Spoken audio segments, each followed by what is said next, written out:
뭐? 상속기구 전체가 공석이라고? 아니 패널이 한 명도 없다는 게 말이 돼? 그럼 이제 통상 분쟁은 어떻게 해결해? 신사임당님 도와주세요.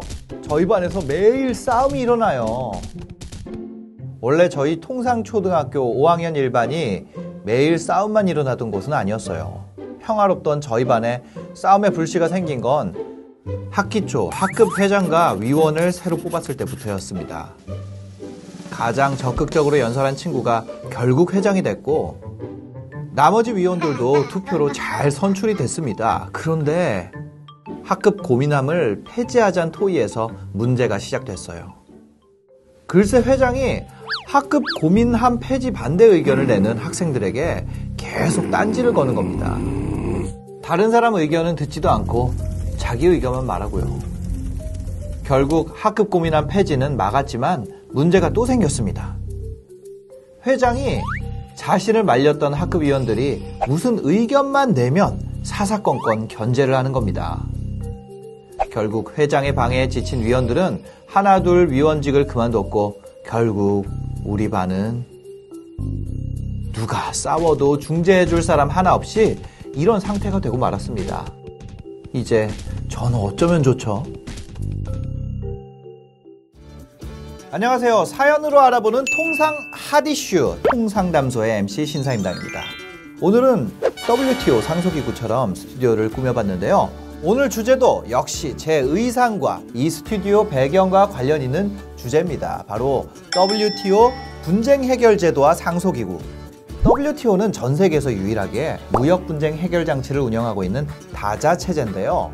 1994년 창설 이후 27년이 넘는 시간 동안 WTO는 다자 무역 체제의 안정성과 예측 가능성을 지키는 역할을 해왔습니다.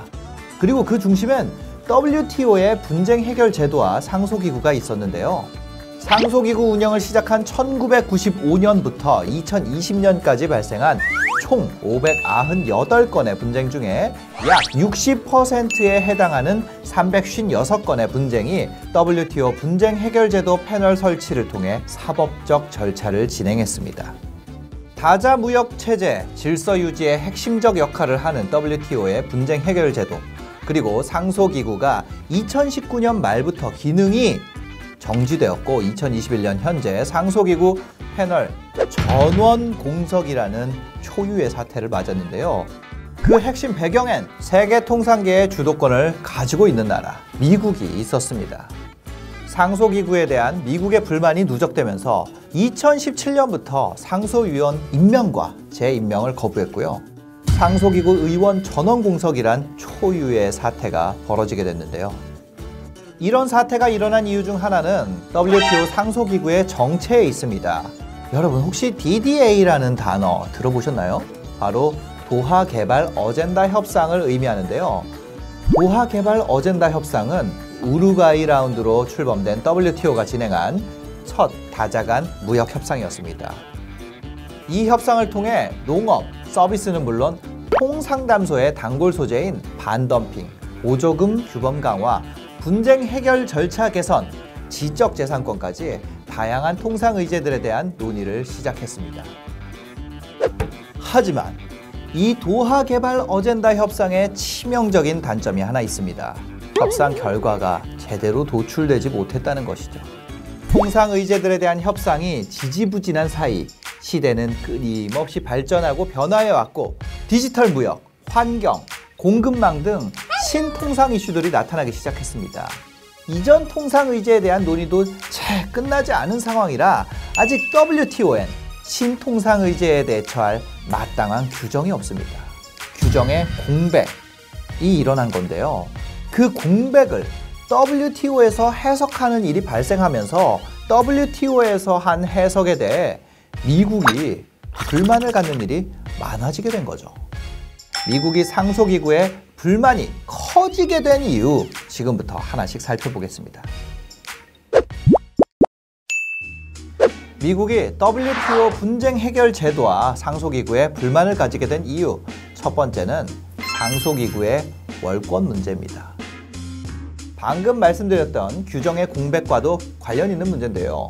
상소기구가 지나치게 문헌 중심의 해석에 주안점을 두었다는 겁니다. WTO 상소기구는 분쟁 해결 시에 각 국가별로 입장이나 각 분쟁 보유 상황을 고려하기보단 법안이나 규정에 입각해서 중재를 확정하는 일이 많았는데요. 이렇게 되면 상소기구가 최종적으로 확정한 법적 해석과 협정문의 입안 의도나 취지를 당사국 간 이해관계에 따라서 다르게 해석하는 일이 생깁니다. 그래서 양측 입장이 첨예하게 갈리는 반덤핑, 상계관세, 세이프가드 등 무역구제 분쟁에서 많은 비판을 받게 된 거죠. 그리고 이것 때문에 미국이 많은 분쟁에서 패소를 하게 되면서 불만이 차곡차곡 쌓여간 거죠. 그래서 미국이 2017년부터 약 3년간이나 상소기구의 의원의 임명을 거부하면서 상소기구를 마비시키는 상황까지 온 겁니다. 미국의 불만 두 번째는 상소기구의 심사 범위와 권한에 관한 겁니다. 미국은 상소기구가 심사 범위를 넘어서 패널의 사실 판결과 회원국 국내법에 대해 신규 검토를 수행하는 관행을 유지하고 있다며 불만을 제기했는데요. 특히 DSU 11조가 그 불만을 고조시키는 역할을 했습니다. DSU 11조에선 패널이 회부한 사안에 대해서 객관적인 사실평가의 의무를 부과하고 있습니다. 그래서 상소심에서 분쟁 당사국이 DSU 11조 위반을 주장할 경우 상소기구 스스로가 패널들이 객관적인 사실을 기준으로 판정했는지 사실관계를 밝혀야 하는 아이러니한 상황이 생긴 겁니다. 더 큰 문제는 이런 상소기구의 사실관계에 대한 판결이 여러 분쟁에 걸쳐 계속되면서 보편화되었다는 건데요. 그러면서 상소기구의 수행 업무가 법적 측면뿐 아니라 판결 전체에 대한 신규 검토까지 늘어나게 된 거죠. 그리고 판결에 대한 신규 검토가 늘어나다 보니 패널이 사실에 대한 객관적인 평가를 하지 못했다고 판정을 번복한 사례들도 함께 늘어나게 됐는데요. 이것 때문에 미국의 불만은 점점 더 커지게 됐습니다. WTO 분쟁 해결 제도와 상소기구에 대한 미국의 불만이 커진 이유, 세 번째는 선례구속의 문제입니다. WTO 설립 초기에 분쟁 해결 제도의 안정성과 예측 가능성에 대한 필요성이 대두되면서 비슷한 사건에 대해 상소기구가 선례구속을 하는 것이 관행으로 발전하게 된 겁니다.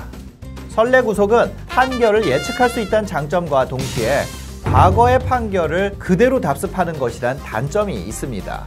특히 상소기구의 지난 판결 중에는 미국이 수용하기 어려운 부분도 있었는데요. 상소기구는 오히려 설득력 있는 이유가 없는 한 기존 결정과 해석을 따라야 한다고 선례구속 관행을 강화하면서 미국은 더욱 불만을 갖게 되었습니다.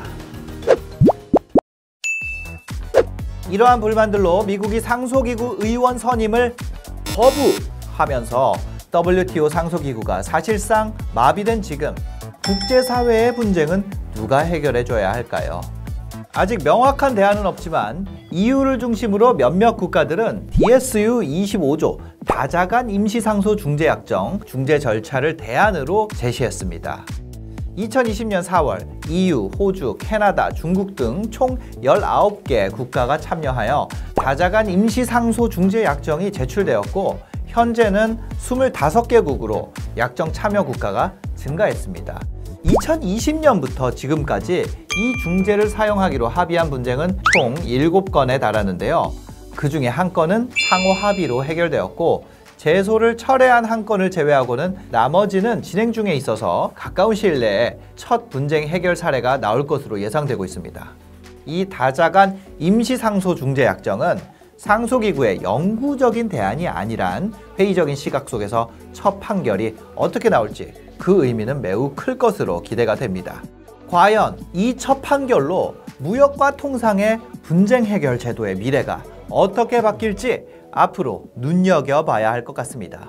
그리고 오늘 저희 통상담소가 시즌을 마무리하게 됐는데요. 6개월에 가까운 시간 동안 15개의 통상 이슈를 얘기하면서 참으로 즐거운 시간이었습니다. 앞으로 더 많은 통상 이슈들과 함께 할 수 있길 바라면서 인사드리겠습니다. 지금까지 통상담소 MC 신사임당이었습니다. 감사합니다.